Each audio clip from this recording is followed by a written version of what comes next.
Israel e Irã concordaram em encerrar a guerra. Ambos os lados comemoram a vitória, embora tenham trocado golpes simbólicos após o anúncio do presidente americano sobre o cessar-fogo.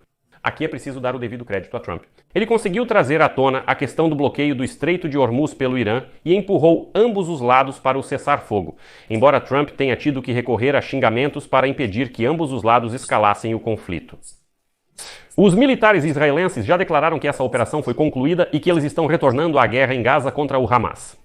O Irã, por sua vez, afirma que agora todas as forças serão concentradas na restauração do programa nuclear destruído. Mas isso não significa de forma alguma que a guerra entre o Irã e Israel terminou. Com a mediação de Donald Trump, Israel e Irã realmente diminuíram gradualmente o grau de confronto após 12 dias de bombardeios mútuos e estão entrando em um regime de cessar-fogo. Mas ainda assim, nesta edição, vamos discutir como terminaram as trocas de ataques entre Israel e Irã, como Donald Trump tenta desempenhar o papel de pacificador entre Jerusalém e Teherã e, o mais importante, se a ameaça para Israel desapareceu ou, pelo contrário, apenas aumentou. Meu nome é Alexei Petty, 24 de junho no calendário. Depois vamos falar sobre tudo em ordem, mas antes de começarmos, peço que você curta este episódio, se inscreva no canal e, claro, deixe seu comentário. Além disso, siga meu canal no Telegram, Petty News. O link está na descrição deste vídeo. Lá nós publicamos notícias em tempo real assim que chegam. E você não precisa esperar o vídeo sair no YouTube, pois todas as notícias são publicadas rapidamente por lá. Vamos dividir este episódio em duas partes. Na primeira parte, vamos discutir as notícias atuais e basicamente analisar o contexto do que está acontecendo na guerra entre Israel e Irã. Como ela terminou? E na segunda parte, vamos analisar tudo o que aconteceu e tentar prever o que vai acontecer a seguir. Qual será o destino do regime iraniano, o que Israel fará a seguir e o que os Estados Unidos da América farão. Em resumo, a primeira parte são as notícias atuais, a segunda parte é a análise. Se as notícias atuais não te interessam e você já conhece todo o contexto, pode avançar direto para o meio deste episódio para mergulhar na análise. Então, mais uma rodada de escalada entre Israel e Irã, ao que parece, chegou ao fim. Na noite de segunda-feira, o presidente americano anunciou o fim da guerra. E então, na rede social, Trump escreveu o seguinte, cito, totalmente acordado entre Israel e Irã que haverá um cessar-fogo total e definitivo. Cerca de 6 horas a partir deste momento, quando Israel e Irã concluírem suas atuais missões finais. Por 12 horas após as quais a guerra será considerada encerrada. Oficialmente, o Irã iniciará o cessar-fogo e, após 12 horas, Israel começará o seu cessar-fogo. Em 24 horas acontecerá o encerramento oficial da guerra de 12 dias. Acontecerá o encerramento oficial da guerra de 12 dias que o mundo celebrará com honras. Durante cada cessar-fogo, o outro lado permanecerá pacífico e respeitará o outro. Desde que tudo corra como deve ser, e assim será. Gostaria de parabenizar ambos os lados, Israel e Irã, pela resistência, coragem e inteligência para concluir o que deve ser chamado de Guerra dos 12 Dias. Essa é uma guerra que poderia ter durado anos e destruído todo o Oriente Médio, mas isso não aconteceu e não vai acontecer. Foram realmente 12 dias. As forças aéreas israelenses atacaram instalações do programa nuclear e de mísseis do Irã, assim como a liderança militar do inimigo, mas não conseguiram destruir toda a infraestrutura nuclear sozinhas. Os Estados Unidos da América vieram em auxílio, atacando o complexo mais protegido de Fordo com bombas especiais para bunkers. Bem, a partir daí entrou em cena a diplomacia, que o antecessor de Donald Trump, Joe Biden, certa vez resumiu com uma frase simples. Democracia é boa quando vem acompanhada de força. Em resposta ao ataque dos Estados Unidos da América, o Irã realizou um ataque limitado às bases americanas no Catar e no Iraque. Porém, não houve resposta dos Estados Unidos da América a esse ataque. E aqui é preciso admitir de imediato que os ataques de retaliação do Irã foram tão poderosos e devastadores que todos já sabiam deles com antecedência. Como foi relatado, o Irã avisou previamente o Catar e, consequentemente, os Estados Unidos da América sobre os ataques planejados para minimizar as vítimas. Na prática, era uma forma de responder, mas de modo que os Estados Unidos da América não tivessem motivo para retaliar. É significativo que, logo após esses ataques iranianos, Donald Trump agradeceu sarcasticamente ao Irã pelo aviso, como se dissesse: a criança precisava desabafar, a criança fez isso. Todos entendemos, agora vamos correndo para a mesa de negociações. Logo depois disso, ficou óbvio que a guerra estava chegando ao fim e que os Estados Unidos da América simplesmente não iriam se envolver nesse massacre. Por que eu penso assim? O fato é que, logo após a resposta iraniana, o preço do petróleo caiu para $70 por barril, praticamente ao mesmo nível que estava antes do início da operação de Israel, em 13 de junho. Ou seja, os mercados mostraram que não acreditam em uma escalada. Por isso, depois disso, recuaram. Mas, para transmitir ao Irã uma mensagem mais clara de que é preciso parar, os Estados Unidos acionaram seus aliados no Golfo Pérsico. A questão é que o Qatar imediatamente declarou que se reserva o direito de responder ao Irã, porque o ataque foi justamente contra a base aérea dos americanos, que está localizada no território do Qatar. E a Arábia Saudita declarou que está pronta para apoiar o Qatar de todas as formas possíveis em sua resposta aos ataques do Irã. Ou seja, os países do Golfo Pérsico, que condenaram tão veementemente os ataques de Israel, na verdade mostraram que todos eles já estão cansados desse regime. Ayatollah. E se o Irã continuar, desculpe a expressão, reclamando, o Qatar e a Arábia Saudita agora têm o direito legítimo de atacar o Irã?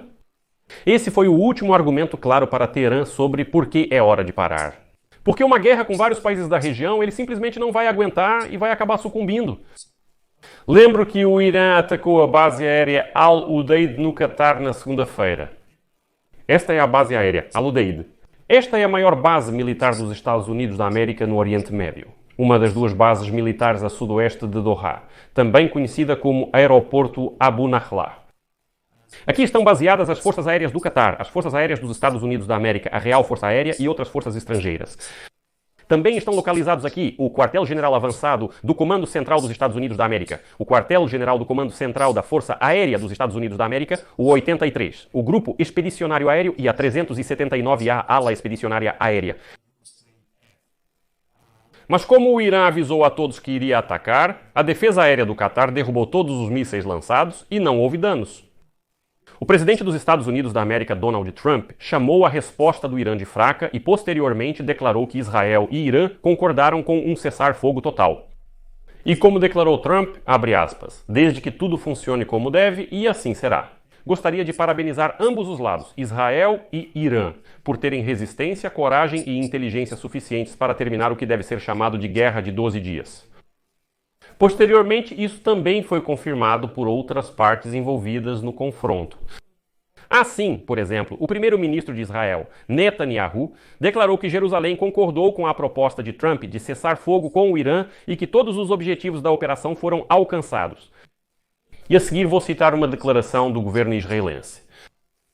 Israel eliminou a dupla ameaça existencial imediata, tanto na esfera nuclear quanto na de mísseis balísticos. Além disso, Sarral estabeleceu controle total sobre o espaço aéreo de Teherã, desferiu um golpe pesado no comando militar e destruiu dezenas de instalações governamentais-chave do Irã. Em Teherã, inicialmente, decidiram, fazer um pouco de cena.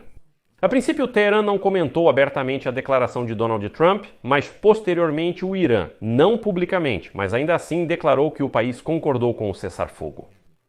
Como ficou sabido depois, na véspera, o vice-presidente dos Estados Unidos da América, J.D. Vance, o secretário de Estado dos Estados Unidos da América, Marco Rubio, e o representante especial de Trump, Steve Witkoff, realizaram negociações com representantes iranianos por canais diretos e indiretos.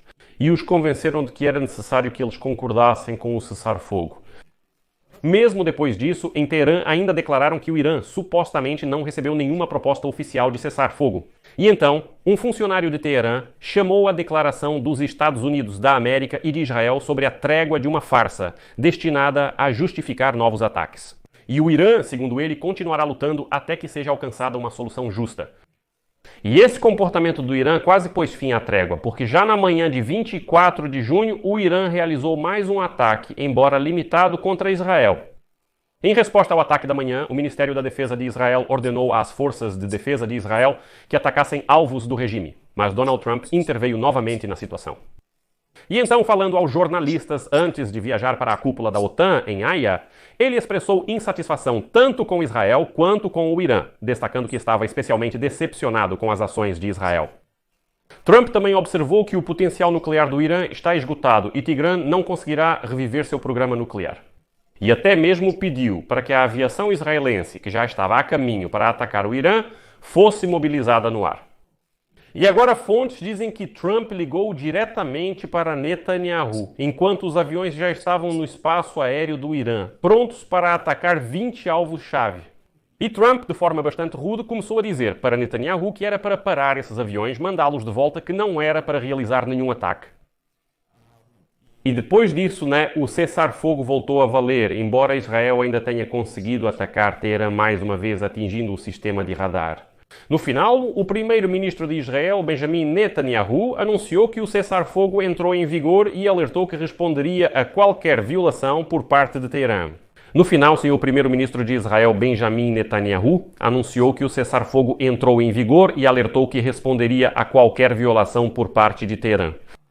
O tenente-general israelense Eyal Zamir esclareceu ainda mais, afirmando, abre aspas, a campanha de Israel contra o Irã ainda não terminou. Uma fase importante foi concluída e Israel está entrando em uma nova fase, baseada nas conquistas da fase atual. Agora o foco volta novamente para Gaza. Trazer os reféns de volta para casa e derrubar o regime de Hamad. Por sua vez, o ministro das Relações Exteriores do Irã, Abbas Araghchi, também confirmou o cessar-fogo e declarou que todos os mísseis que atingiram Israel nesta manhã foram lançados antes da entrada em vigor do cessar-fogo às 7 da manhã. Ele também afirmou que os iranianos responderão a qualquer ataque por parte de Israel. É isso aí. Parte dos apoiadores das atuais autoridades em Israel criticou esse cessar-fogo, acreditando que era necessário pressionar até a mudança de regime no Irã e até a destruição completa de seu potencial ofensivo. A oposição israelense agora pediu para acabar completamente com a guerra na faixa de Gaza, fazer um acordo com o Hamas para libertar os reféns e, segundo eles, parar todas as guerras de uma vez. Com isso, encerramos a cobertura das notícias atuais e passamos agora à análise do que aconteceu. No próprio Irã, agora eles vão lidar com as consequências dos bombardeios israelenses. E agora, na Organização de Energia Atômica, declararam que vão começar a avaliar os danos causados às instalações nucleares e pensar em como restaurá-las. A liderança política em Teherã agora terá que reorganizar as elites, remobilizar a população para evitar agitações sociais no pós-guerra, caso elas ocorram, especialmente se Israel estiver determinado a continuar a luta subversiva contra o Irã. E, aliás, a declaração de que Israel agora vai trabalhar com os resultados desta guerra é uma dica de que ninguém pretende parar as operações de sabotagem no Irã. E o próprio Mossad continuará atuando em território iraniano.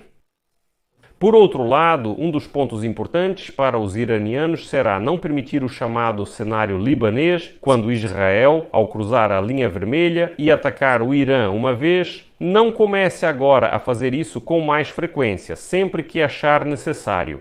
Basicamente, quebrando o tabu sobre esses ataques diretos e aleatórios contra alvos militares e nucleares iranianos.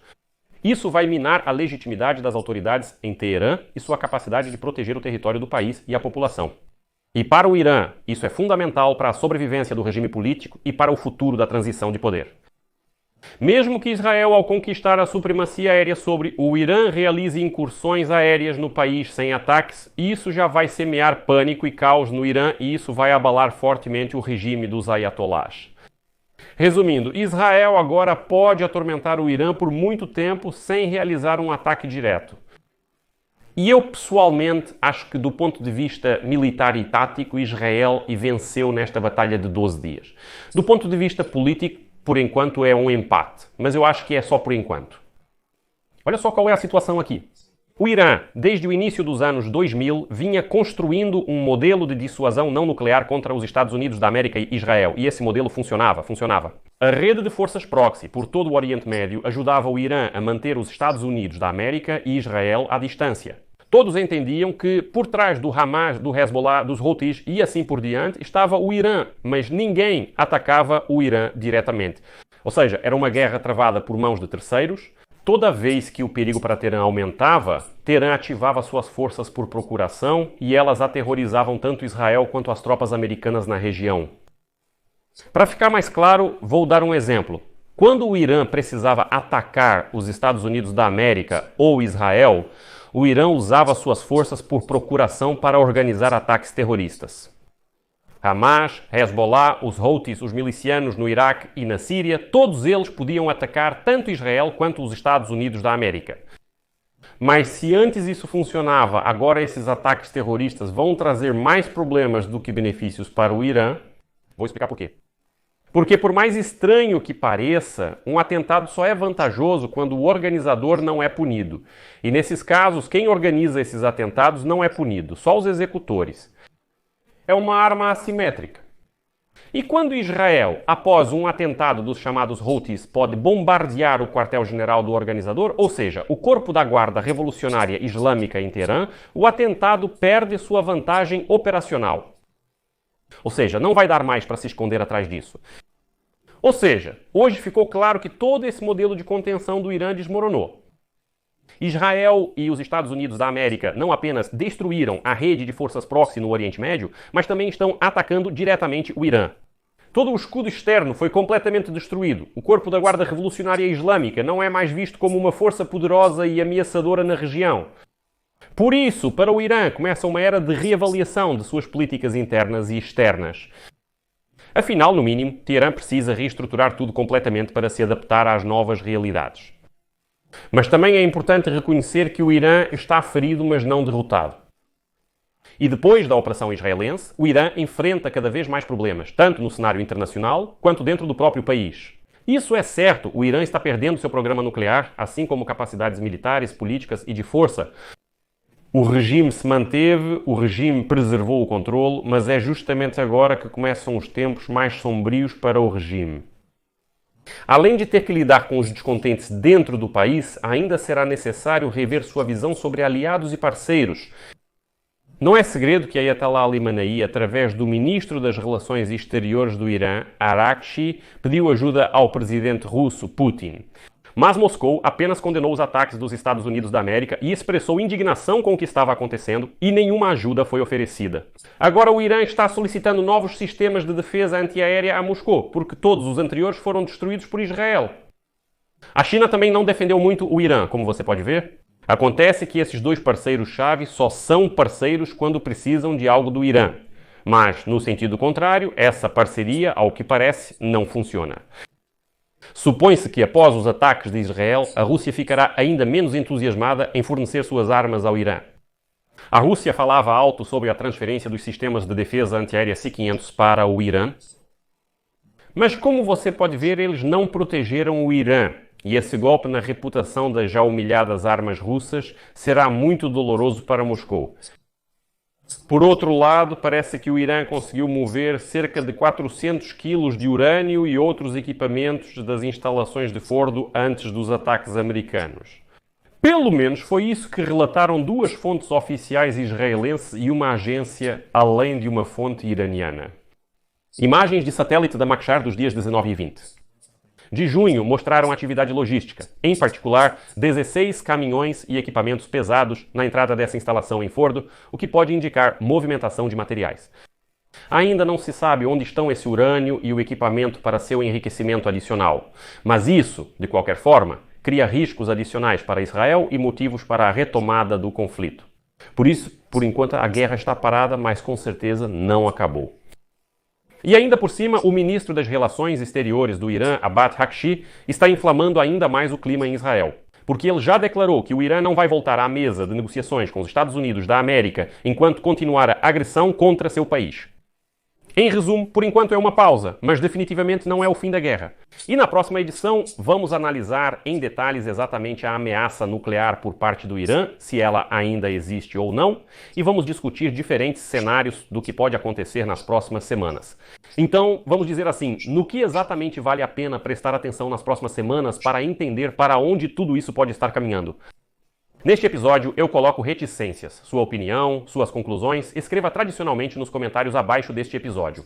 Inscreva-se no canal, ative o sininho e não se esqueça de deixar o like. Se você quiser apoiar o trabalho deste canal, pode fazer isso com qualquer doação pelos links e dados na descrição deste vídeo ou pelo Quick Response Code na sua tela. É isso por hoje. Cuidem-se. Até mais, pessoal.